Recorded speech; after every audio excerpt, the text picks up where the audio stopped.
નમસ્કાર મિત્રો, વિડીયોમાં તમારું સ્વાગત છે। જી હા મિત્રો, થોડા દિવસ અગાઉ સુરતના કતારગામ વિસ્તારમાં નવજાત બાળકીને તરછોડી દેવાની ઘટના પ્રકાશમાં આવી હતી।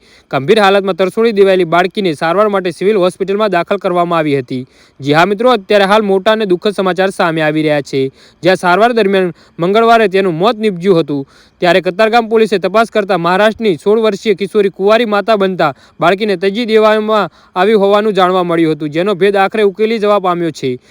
3 દિવસ અગાઉ સુરતના કતારગામ વિસ્તારમાં આવેલા અનાથ આશ્રમના દરવાજા નજીકથી ત્યજી દેવામાં આવેલી 2 દિવસથી નવજાત બાળકી મળી આવી હતી ને સ્થાનિક વિસ્તારમાંથી પસાર થતા રાહદારીએ તેની નજર માસૂમ બાળકી ઉપર પડી હતી ને જે બાદ 108 એમ્બ્યુલન્સની સેવા અને કતારગામ પોલીસને આ બાતમીની જાણકારી આપવામાં આવી હતી। જી હા મિત્રો, અત્યારે હાલ મોટા સમાચાર સામે આવી રહ્યા છે।